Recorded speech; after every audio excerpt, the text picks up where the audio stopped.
അപ്പോഴായിരിക്കും തേങ്ങാക്കൊലയും മാങ്ങാത്തൊലിയും അതൊക്കെ കണ്ട ഒരു പാടാൻ ഒരു അവസരം തരാം. അതൊക്കെ ഡിലീറ്റ് ചെയ്യാൻ വല്ല മാർഗം ഉണ്ടോടെ? എനിക്ക് യൂട്യൂബിന്റെ ഓണറിനെ അറിയാവും, ഒന്ന് ഡിലീറ്റ് ചെയ്തൊരു പ്ലീസ്. പക്ഷെ ഇരിക്കട്ടെ അല്ലേ, നിലയൊക്കെ കാണണ്ടത്. നില അത് കണ്ടു കഴിഞ്ഞാൽ എന്റെ നിലയിൽ ഇത് വീണ്ടും വീണ്ടും എടുത്ത് കാണുമ്പോൾ എന്തെങ്കിലും തോന്നാറുണ്ടോ? അങ്ങനെ കാരണം അത് സ്വയം താല്പര്യത്തോട് കൂടിയിട്ടല്ലേ നമ്മൾ അതൊക്കെ ചെയ്യും. ഈ ഇടയ്ക്ക് ശ്രീനി അതിട്ട് കാണിച്ചു, നില ഭയങ്കര ക്ലാപ്പടിയും തേങ്ങാക്കൊല കണ്ട് ചിരിക്കുന്നു. അപ്പൊ എനിക്ക് സന്തോഷമായി. അല്ല ഇപ്പോൾ ഇത് കാണുന്ന സമയത്ത് എന്തെങ്കിലും വേണ്ടായിരുന്നു അങ്ങനെ തോന്നിയിട്ടുണ്ട്? ഒരിക്കലില്ല, ബിക്കോസ് ഇതൊക്കെ ഒരു മാസ്റ്റർ പീസ് അല്ലേ. ആ സമയത്ത് നല്ല രസമായിരുന്നു. ആ സമയത്ത് ഞാൻ എന്റെ മനസ്സിന്ന് എഴുതിയ ലിറിക്സ് ആണ് അതൊക്കെ അല്ലേ, നല്ല നല്ല അർത്ഥവത്തമായ തേങ്ങാക്കൊല മാങ്ങാത്തൊലി എന്നൊക്കെ പറയുമ്പോ അതല്ല, ഞാൻ ശരിക്കും ചിന്തിച്ച് എഴുതിയൊരു ലിറിക്സ് ആണ് അതില്.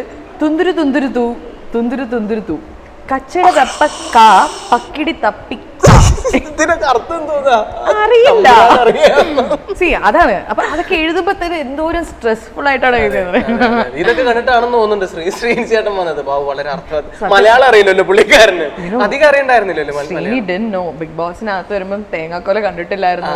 വെറുതെ അല്ല, അത് കഴിഞ്ഞാണ് പല സത്യങ്ങളും പടക്കങ്ങളും പോലെ ഇങ്ങനെ പൊട്ടുന്നത്. ശ്രീനി കുട്ടിമാമ ഞെട്ടി, ഞാൻ അല്ല കുട്ടിമാമ ഞാൻ കെട്ടിമാമ. നമുക്ക് എന്തായാലും ഇനി അടുത്തതായിട്ട് ഒരു ചെറിയൊരു ഗെയിം അല്ല, ഒരു ചെറിയ ടാസ്ക്. അതായത് നെവർ ഹാവ് എവർ, യെസ് ആണെങ്കിൽ നോ ആണെങ്കിൽ ഇത് ഒന്ന് അതിനൊരു ചെറിയ നോ ആണെങ്കിൽ ഇങ്ങനെ. ഓക്കെ.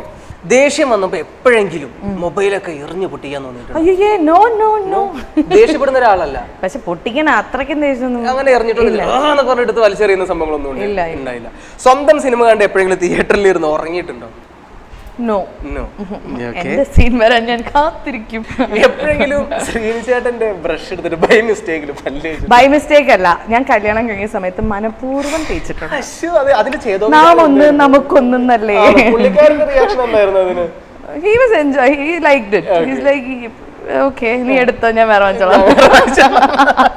ചെയ്തിട്ടുണ്ടോ ശ്രീനി ചേട്ടൻ? കോളിയുടെ ബ്രഷ് എടുത്തുകൊണ്ടിട്ട് നീ ചെയ്തതിന് മറ്റേ നിറത്തിലെ പോലെ എന്റെ ബ്രഷ് കൊണ്ട് ശ്രീനി അത്രയ്ക്കും റൊമാൻറ്റിക് കാണിച്ചിട്ടില്ല. പക്ഷെ ഞാനാണ് ഓവറാക്കി.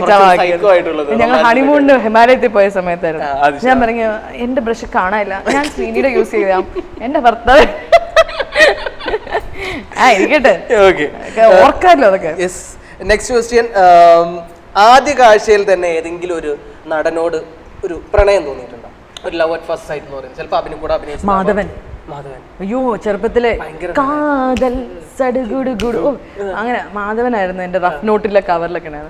അത് ആ പ്രായത്തില് കാണാൻ പറ്റിയിട്ടുണ്ടോ മാധവനെ? ഞാൻ ഒരിക്കൽ ഒരു ഇവന്റിൽ വെച്ചിട്ട് ഒരു ഫോട്ടോ എടുത്തു. പക്ഷെ അത് റീസെന്റ് ആയിരുന്നു. അല്ലാണ്ട് പിന്നെ മലയാളത്തിലെ ആർട്ടിസ്റ്റുകളൊന്നും മാറും. ഒരു രാജമല്ലി അന്തകാലം. സി love at first sight for a hero സിനിമയിലൂടെയാണ് നമുക്ക്